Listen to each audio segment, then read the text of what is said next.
तो मोइना के बरोबर हाथ जोड़ के जाई पहुंच के कहूची हे वीर शेखर तुंग शिरे मोर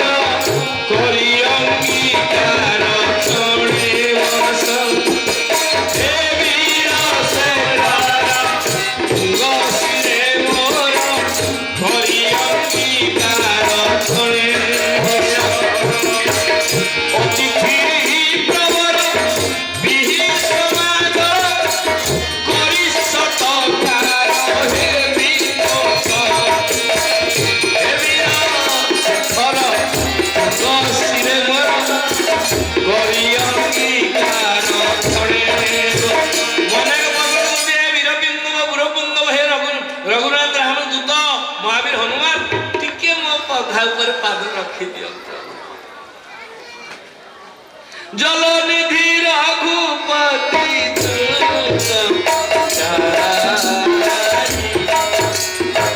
श्री राम जय राम जय जय राम चरित्र शिखा दउची हनुमान चालीसा सुंदरकांड कहउचंती कहले जेकोसी काम आपण आरंभ करिवे मझिरे पळेबेनी सोइबा आजिकल नना माने मते भूल बुझिबे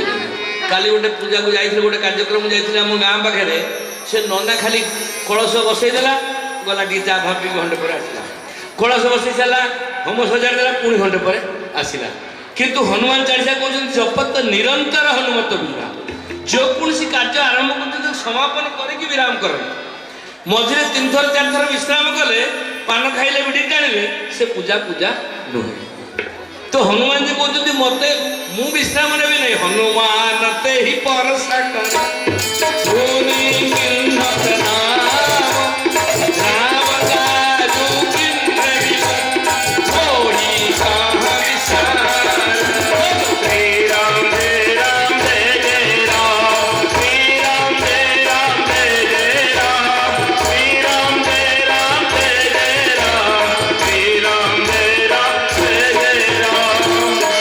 ये कथा 5 मिनट पढ़ू ये बहुत दीर्घ कथा खाली गोटे कथा कही आपको देगी पुणी उत्तराखंड को ये सुंदरकांड मुझे आरंभ करनी खाली जाऊँगी प्रवेश कर तो हनुमान जी तो देखिले देवता मान देखिले जे किए गोटे मांकड़ किए गोटे आकाश उड़ी उड़ी जाऊँ देवता मान कार्य करने देवता मान हनुमान जी बुद्धि परीक्षा करने सुरसा नामक गोटे राक्षस की पठेले सुरसा नाम ऐन के माता पठैनी आई कहते ही बाता सुरसा नामक राक्षसी हनुमान जी आगे ठियागला ठिया कहला आज सुरनमयी दिन आहारा आज देवता माने मत गोटे टिफिन करने गोटे बढ़िया व्यवस्था कर सिंगड़ा निमिकी आउ चाहा भोजन हो गला संध्या बेले आमर टिफिन टा है बढ़िया टिफिन हनुमान जी कहले भक्त तू टिफिन कर ना कहीं कहले देवता मान देखते भोग लगे कहले भोग लगे ना हाँ कहले माँ कुछ कन्फर्म तू मत खाइबू ना हाँ कहले खाइबू जदि मोर मना नहीं खाइबा किंतु गोटे काम कर मुझे खाली जाई प्रभु को सीता माता को देखी प्रभु को दर्शन करी खबरटा देके आसले तू खाइबू कहले माकड़ चालाकी मो पाखे ना खाइबी मान ते कहले अच्छा जी खाइब देखा तो किन खाई मते ना पार्टी खाई देखा तो पार्टी जोजन भरी देहु बदन श्री राम जय राम जय जय राम संगे संगे सुरसा गोटे योजनार मुख कला गोटे योजना केते किलोमीटर आज्ञा 12 किलोमीटर धरी जाऊ अच्छा ये आमर बलदेव जी पाख कम हो नहीं 12 किलोमीटर अच्छा हनुमान जी चाहिए 12 किलोमीटर हनुमान कौन कले कपि तो लुकिन दुगुन विस्तारा हनुमान जी गोटे 24 किलोमीटर जी हम चेहरा कले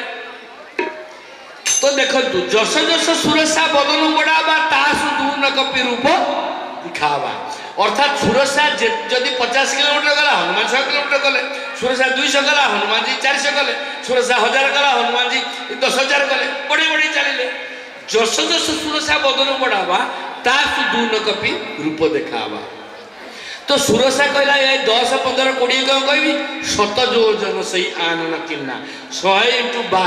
1200 किलोमीटर पाखापाखि यू आंध्र प्रदेश की आप कलिकता पद धरतु से मुंडे कला हनुमान जी चाहते यू दिल्ली पद हो पारि था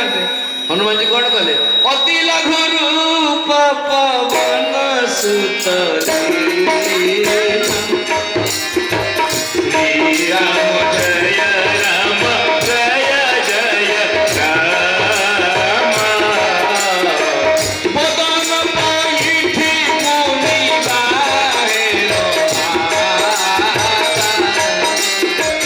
श्री राम जय राम जय जय राम गावीरता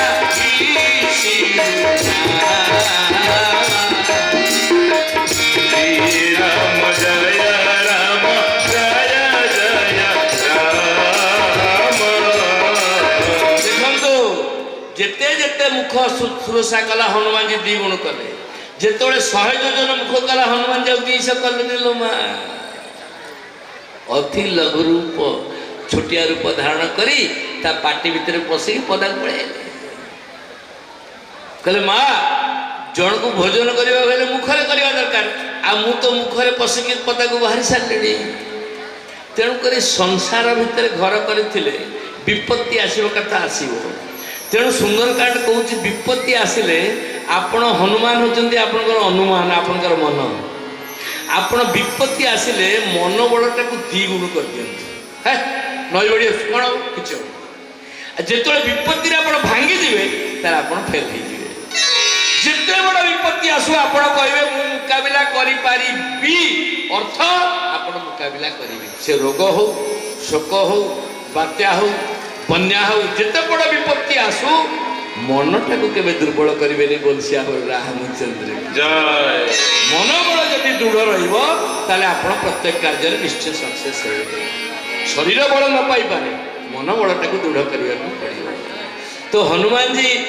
हनुमान ते पर साकर पुण्य किन्न प्रणाम राम काज किन्न विदु हनुमान जी तुरंत कहले ता पाटी बसले कहले माँ तू तो मत भोजन करने कहूल मु तो पाटी बसली मत एवं सुरसा आशीर्वाद कला राम काज सब करियो तुम बल बुद्धि विधे निधान आशीष दे गईसो चले हनुमान हनुमान जी आग को गले मु कथा को दीर्घ करने को चाहूनी हनुमान जी लंकागढ़ निया लगे और लंकार निया लगे जो प्रत्यावर्तन कले गोटे आनंद रामायण गोटे सुंदर कथा आसे लंकागढ़ हनुमान जी निया लगे जो पड़े सब देवता मैंने से अच्छा सब देखुं दीर्घ हम बोली कथा को आगे देली केवल समस्ते देवता माने हनुमान को धन्यवाद देले सब देवता माने गोटे सर्टिफिकेट लिखिकी देले कि हनुमान जी या कर हनुमान जी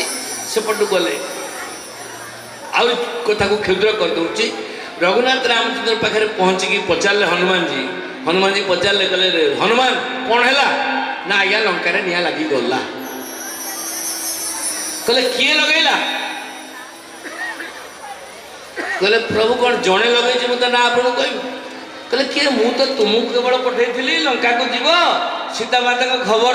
इतना करहूँ ता तुम जाई सीता ही देखी कहू सुधी आई तब निज भुज बोल राज नहीं ना कह तुमको तो एका पठेली तुम आउ क्या सागर कहीं नहीं गल कहले प्रभु मु नहीं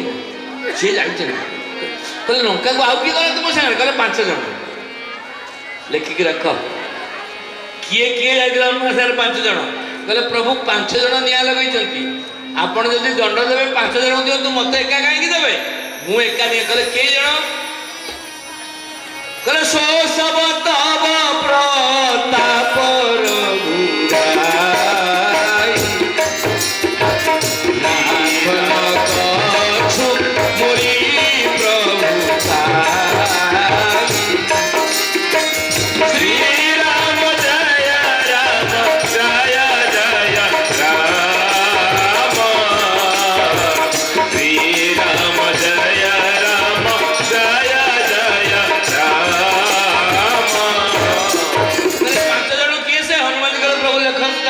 କହିଲେ କିଏ ଗଲେ ପ୍ରଥମେ ସୀତାଙ୍କର ଶୋକ। ଘରେ ଯଦି ମା ଟିଏ କାନ୍ଦିଲା ସେ ଘରେ କେବେ ଆପଣ ସୁଖ ପାଇପାରିବେ ନାହିଁ। ସବୁବେଳେ ଚେଷ୍ଟା କରନ୍ତୁ ଘରର ବୋହୂକୁ